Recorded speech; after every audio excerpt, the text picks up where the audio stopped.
میرے قابل احترام بزرگوں، عزیز دوستوں، اللہ جل جلالہ کریم ہیں، رحیم ہیں، رحمان ہیں۔ اللہ جل جلالہ رزاق ہے۔ اللہ کی ذات قدوس ہے۔ اللہ جل جلالہ کی ذات غفار ہے۔ اللہ غفور ہے۔ اللہ رؤوف ہے۔ اللہ رحیم ہے۔ صفات کمالیہ جتنی بھی ہیں وہ ساری کی ساری اللہ کے لیے ثابت ہیں۔ عزت صرف اللہ کے دینے سے آتی ہے۔ دنیا کی کسی فرد کے پاس کسی کو معزز بنانے کی کوئی پالیسی نہیں۔ عزتوں کے مالک صرف اللہ کی ذات ہے، اور اگر کسی کو ذلیل کرنے پر آتے ہیں تو ساری دنیا کے ساتھ ہونے کے باوجود اللہ پاک اس کو ذلیل کر دیتے ہیں۔ اللہم مالک الملک، آپ اعلان کر دیں، آپ فرما دیجئے کہ اے اللہ، مملکتوں کے مالک صرف آپ ہیں۔ تؤتی الملک من تشاء، جس کو چاہتے ہیں آپ سلطنت سے نواز دیتے ہیں، اس کو بادشاہ بنا دیتے ہیں۔ وتنزع الملک ممن تشاء، اور جس کو چاہتے ہیں آپ اس سے سلطنت کو چھین لیتے ہیں اور اس کو قید کر لیتے ہیں اور اس کو ذلت کے اندھیریوں میں اس کو پہنچا دیتے ہیں۔ وتعز من تشاء، اور آپ جس کو چاہتے ہیں عزت دار بنا دیتے ہیں۔ وتذل من تشاء، اور آپ جس کو چاہتے ہیں وہ ذلیل کر دیتے ہیں۔ بیدک الخیر، آپ ہی کے قبضے کے اندر ساری خیریں ہیں۔ شر بھی آپ کے قبضے میں ہیں اور خیر بھی آپ کے قبضے میں ہے، اور آپ ہر چیز پر قدرت رکھتے ہیں۔ ہر چیز پر قدرت اللہ کی ذات کو حاصل ہے۔ کائنات کی ساری مخلوق جتنی بھی ہیں، آسمانوں والی اور زمینوں والی، وہ سب اللہ کی تسبیح بیان کرتی ہے۔ تسبح لہ السماوات السبع والارض ومن فیہن، ساتوں آسمان اللہ پاک کی تسبیح بیان کرتے ہیں، ساتوں زمینیں اللہ کی تسبیح بیان کرتی ہیں، اور ساتوں آسمانوں میں جتنی مخلوق رہتی ہے وہ سب اللہ کی تسبیح بیان کرتی ہے۔ تسبیح کا مطلب سبحان اللہ و بحمدہ، سبحان اللہ العظیم۔ اللہ ہر عیب سے پاک ہے۔ یہ ساتوں زمین، ساتوں آسمان کی ساری مخلوق وہ اللہ کی پاکی کو اور تسبیح کو بیان کرتی ہے۔ وَإِن مِّن شَيْءٍ إِلَّا يُسَبِّحُ بِحَمْدِهِ، کائنات کا ذرہ ذرہ کوئی بھی چیز ایسی نہیں ہے جو اللہ کی پاکی بیان نہ کرے۔ ہر چیز اللہ کی تسبیح بیان کرتی ہے۔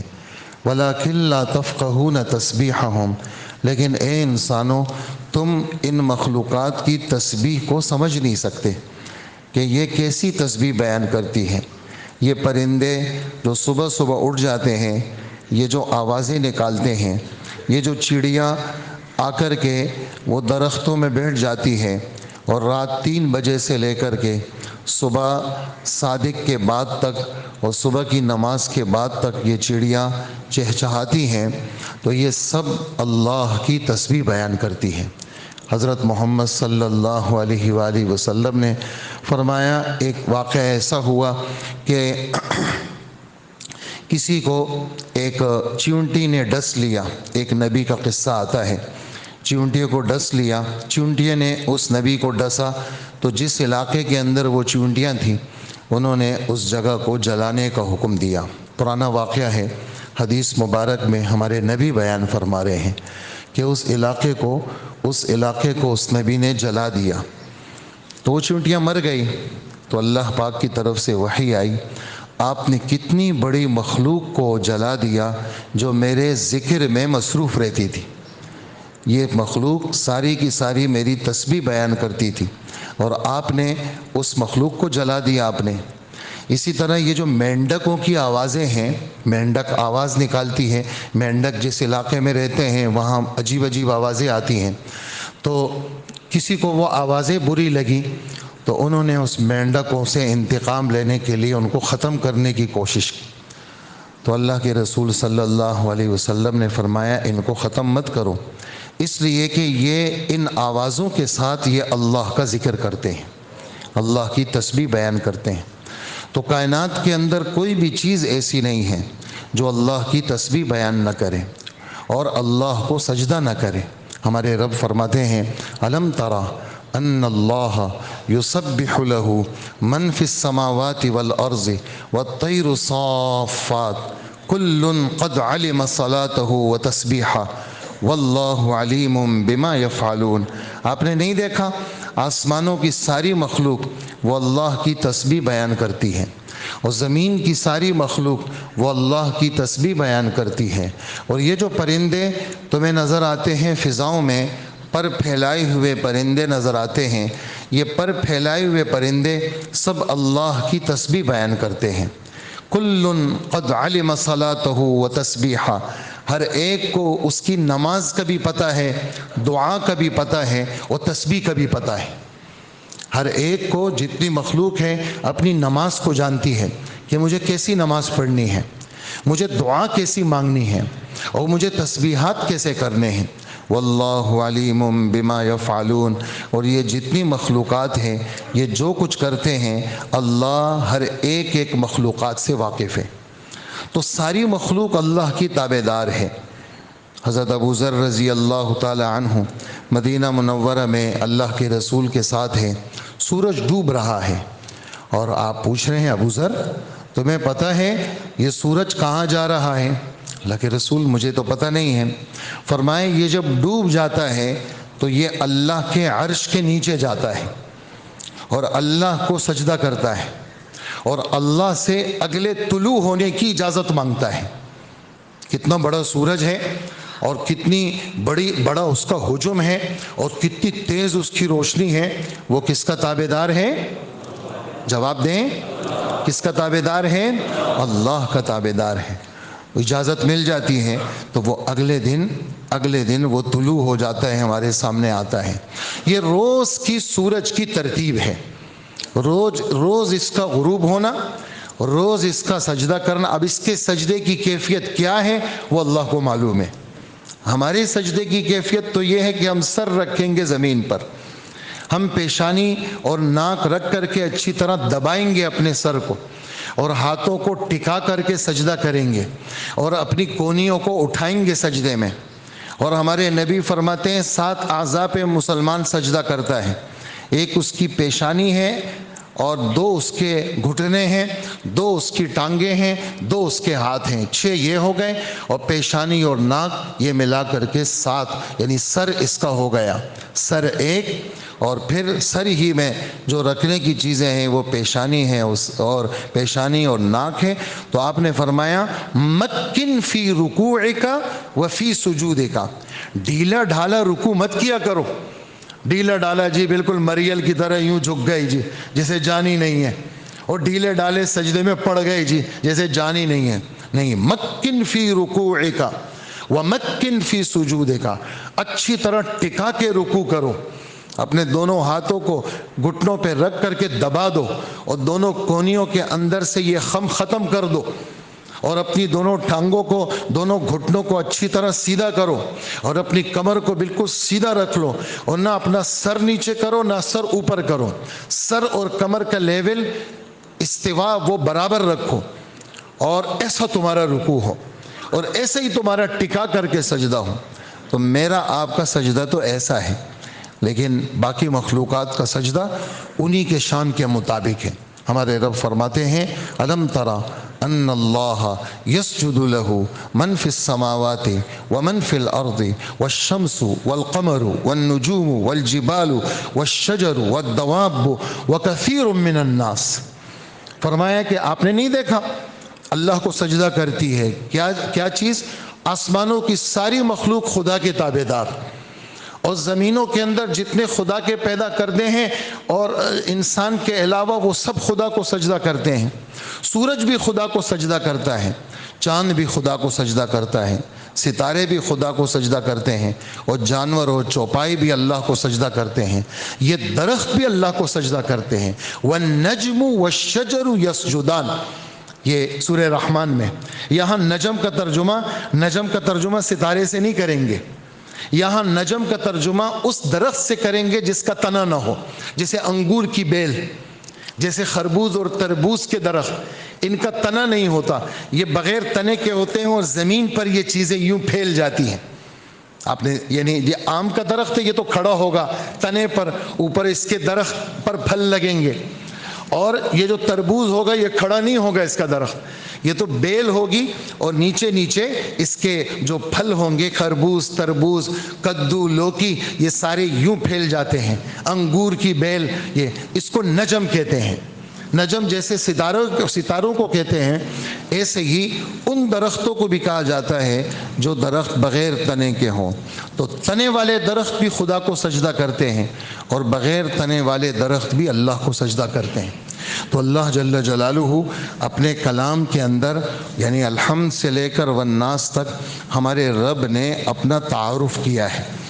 یہ پڑھو اور مجھے پہچانو اور مجھ تک پہنچنے کا راستہ ڈھونڈو. کائنات کے اندر سب سے بڑا علم، لوگ کہتے ہیں کہ جی ہم نے سی اے کر لیے، ACCA کر لیا، وکالت کی بڑی ڈگری لے لی ہم نے. کتنا پڑھا آپ نے؟ ہم نے 35 سال پڑھا. کتنا پڑھا آپ نے؟ ہم نے اتنی جماعتیں پڑھی اور میں نے اتنا پڑھا کہ کچھ نہ پوچھو. لیکن کیا پڑھا جو کسی کام کا نہیں ہے؟ دنیا کی فنکاری سیکھ لی اور پیسے کمانے کا گھر سیکھ لیا. اصل جو پڑھائی ہے اور اصل جو علم ہے وہ کیا ہے؟ وہ اللہ کی پہچان ہے.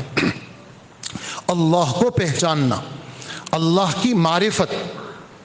وہ ابھی ہم رائمنڈ میں تھے تو ایک بزرگ نے بیان کیا ہندوستان کے، کہنے لگے کہ مولانا یوسف صاحب بیان کر رہے تھے تو حاجی عبدالوہاب صاحب نے کہا کہ حضرت نے کہا کہ ہم یہ تبلیغ کا کام کر رہے ہیں تاکہ ہمیں اللہ کی معرفت مل جائے. تو حاجی صاحب کہنے لگے کہ میں جب مجمع کو دیکھا تو سارے سیدھے سادے دیہاتی لوگ تھے، کسان قسم کے لوگ تھے میوات کے. تو میں نے کہا یہ معرفت کو کیا جانے. تو میں گیا ایک میاں جی کے پاس بیٹھا تو میں نے کہا میاں جی یہ حضرت جی نے کہا ہے کہ اللہ کی معرفت مل جائے، تو اللہ کی معرفت کس کو کہتے ہیں؟ تو وہ میاں جی کہنے لگا تجھے پتہ نہیں ہے؟ حاجی صاحب کو کہنے لگے. حاجی صاحب تو کالج پڑھے ہوئے بڑے آدمی تھے، حضرت مولانا احمد علی لاہوری رحمۃ اللہ علیہ کے صحبت یافتہ، علماء کی مجلس میں بیٹھنے والے، علماء سے محبت کرنے والے، علماء کی دل سے قدر کرنے والے. تو وہ تو جانتے تھے. تو وہ میواتی کہنے لگا تو نہ جانے اس کو کہ معرفت کس کو کہتے ہیں؟ معرفت کہتے ہیں جان پہچان کو. تو یہ حاجی صاحب کہنے لگے میں نے دل میں سوچا اس نے کسی سے سنا ہوگا کہ معرفت جان پہچان کو کہتے ہیں تو اس نے مجھے بتا دیا. تو میں نے کہا میاں جی یہ جان پہچان کا کیا مطلب ہے؟ تو میاں جی نے کہا نہیں جانتے تم جان پہچان کو؟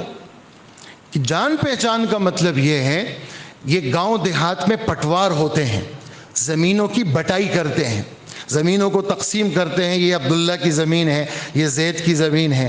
تو کہا پٹواری کو جانتے ہو؟ میں نے کہا ہاں جانتا ہوں.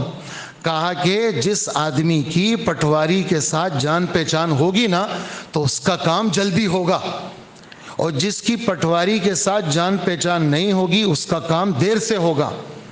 تو جس کی اللہ کے ساتھ جان پہچان ہوگی تو اس کے کام جلدی بنیں گے، اور جس کی اللہ کے ساتھ جان پہچان نہیں ہوگی اس کے کام نہیں بنیں گے یا دیر سے بنیں گے. تو فرمانے لگے حاجی صاحب ہم تو سمجھ رہے تھے کہ یہ دیہات کے لوگ ہیں، انہوں نے تو وہ سمجھا جو میں نے بھی نہیں سمجھا، تو کائنات کا سب سے بڑا علم آج محفلیں ساری بھری ہوئی ہیں کس باتوں سے؟ آپ مجھ سے زیادہ جانتے ہیں. ہماری محفلوں میں اللہ کا نام ختم ہو گیا. 10 گھنٹے کی محفلیں ہوتی ہیں، اس میں ایک غلطی سے بھی نہیں کہتا کہ اللہ سے ہوتا ہے، ایک کی زبان سے نہیں نکلتا.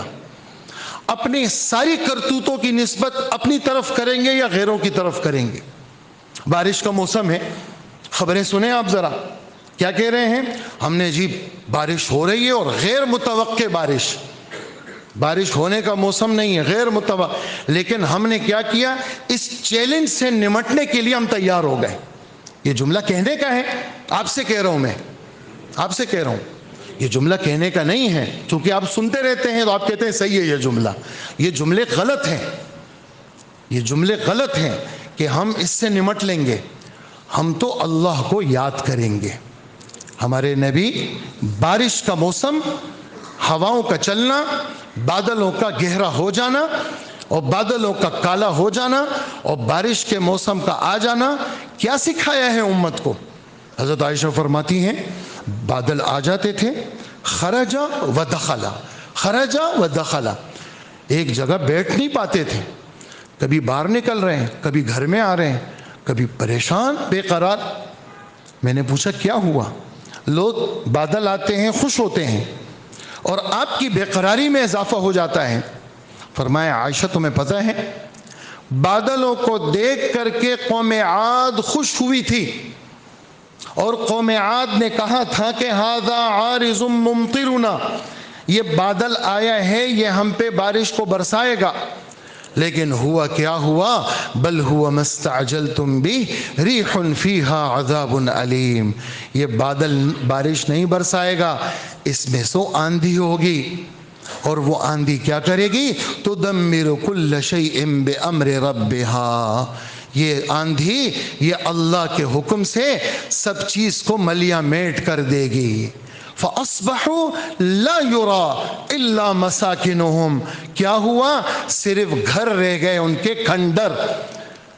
لا يُرَى إِلَّا مَسَاكِنُهُمْ كَذَلِكَ نَجْزِي الْقَوْمَ الْمُجْرِمِينَ، ایسے مجرموں کو ایسے ہی سزا ہم دیتے ہیں. فرمایا عائشہ میں تو یہ بادل دیکھتا ہوں مجھے تو ڈر لگنے لگتا ہے. اور جب بارش ہو جاتی تھی سُرِّیَ عَنْہُ، وہ کیفیت ختم ہو جاتی تھی اور اللہ کے رسول کے چہرہ مبارک کھل جاتا. ایک دن سخت قسم کے کالے بادل تھے. حضرت عبداللہ ابن عباس صحابہ کہتے ہیں ہم آئے، حضور گھٹنوں کے بل اللہ کے سامنے جھک کے سجدے کی صورت میں تھے اور یہ درخواست کر رہے تھے کہ اے اللہ اپنے غصے سے ہمیں قتل مت کرنا، ہم آپ کے غصے کی پناہ مانگتے ہیں، ہم آپ کے غصے کی پناہ لیتے ہیں. اے اللہ آپ کی پناہ بڑی پناہ ہے، باقی اے اللہ آپ ہمیں اپنے قہر و غضب سے قتل مت کرنا. تو اس لیے کائنات کا ذرہ ذرہ اپنی محفلوں میں اللہ کو لے آئیں اور اللہ کا تذکرہ کریں. یہ 2 اور 2 4، 4 اور 4 8 اور 8 اور 8 16، اتنے کمالی ہے، اتنے گئے اتنے آ رہے ہیں. ان تذکروں کو ختم کریں، یہ تذکرے اپنے وقت پہ کریں. بلکہ جو ہمارا کاروباری جو جگہ ہے، جو ہماری کاروباری جگہ ہے اس کی نسبت بھی مسجد والی ہو، وہاں پر بھی اللہ کی باتیں ہوں.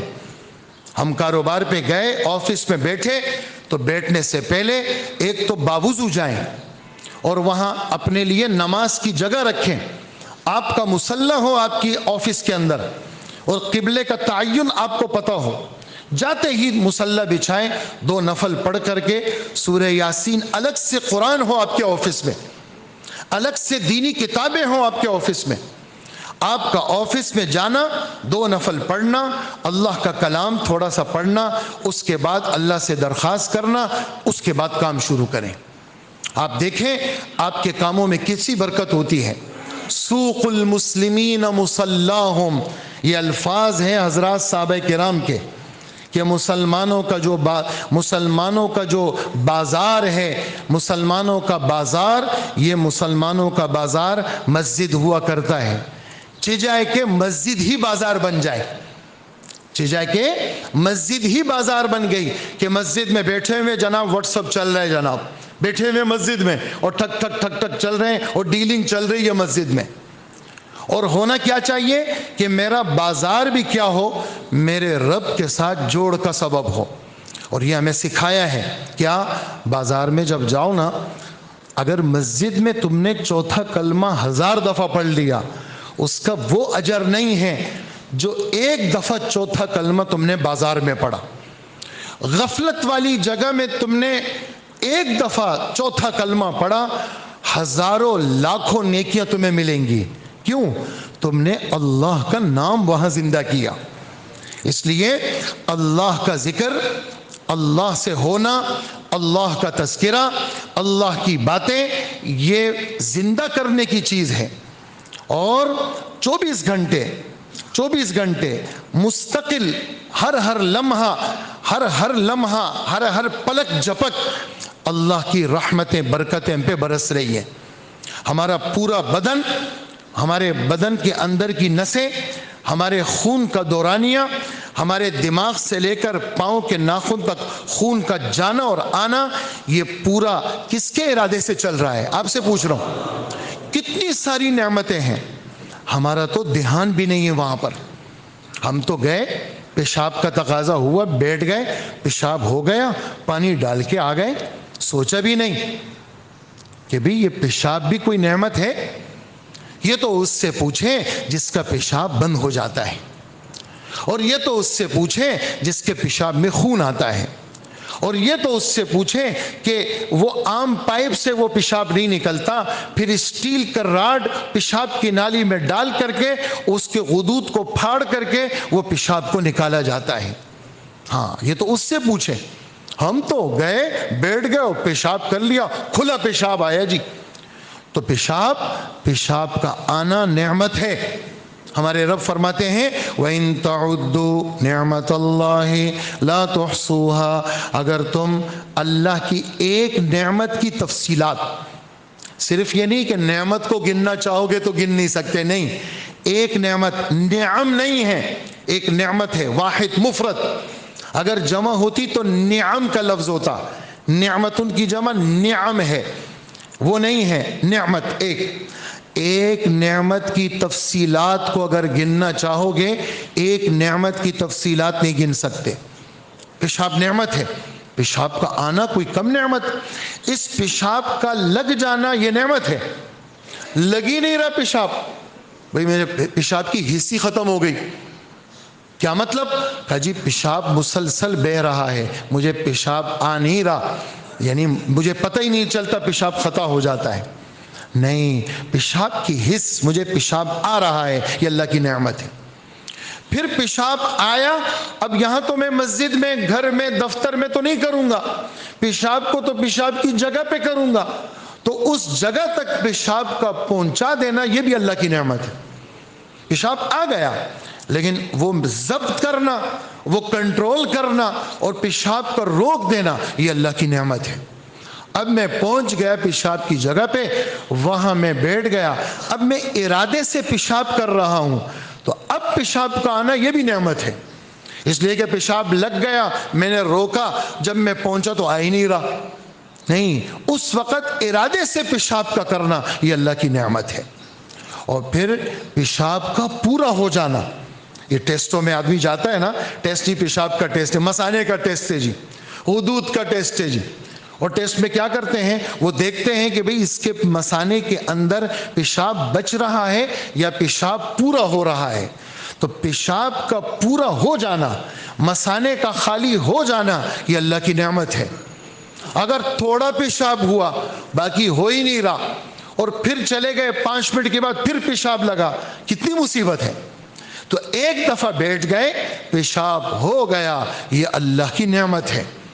اور پھر اس کے بعد اب ہو گیا پیشاب، اب میں استنجا کر رہا ہوں، پیشاب رک چکا ہے، پیشاب سوکھ چکا ہے، اب میں نے استنجا کیا، اب پیشاب کے قطرے نہیں آ رہے، یہ بھی اللہ کی نعمت ہے.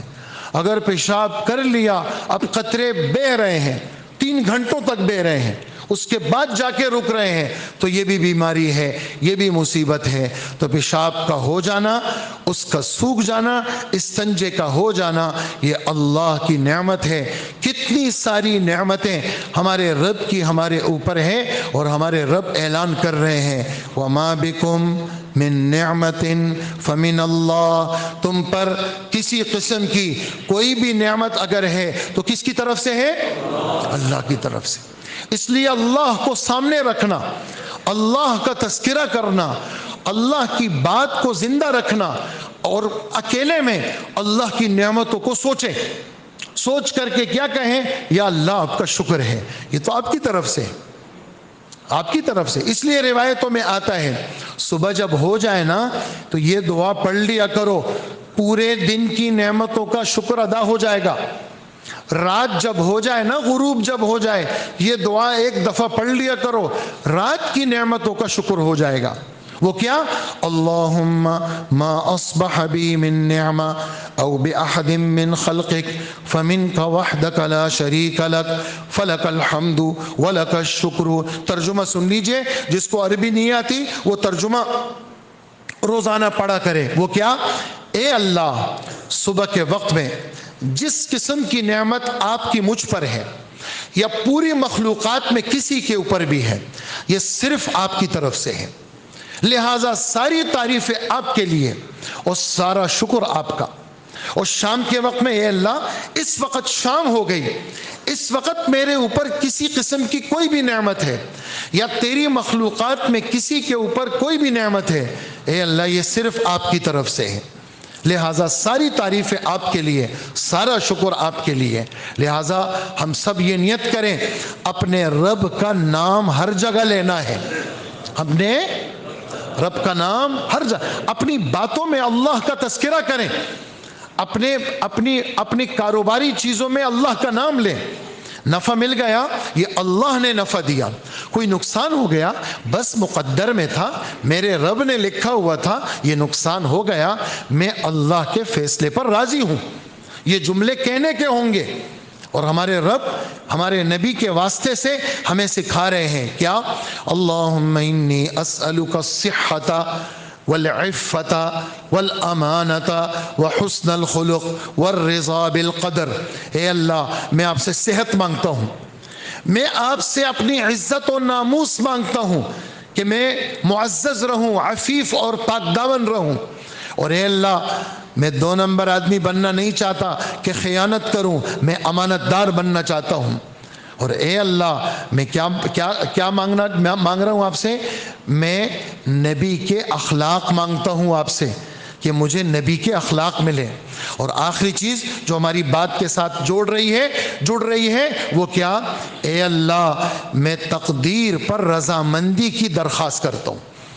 کوئی چیز ناگواری والی آ گئی تو فوراً اس کی نسبت بس میرے مقدر میں یہی تھا، اور میں اللہ کے فیصلے پر راضی ہوں، میں اللہ کے اللہم انی اسألک الرضا بالقضاء۔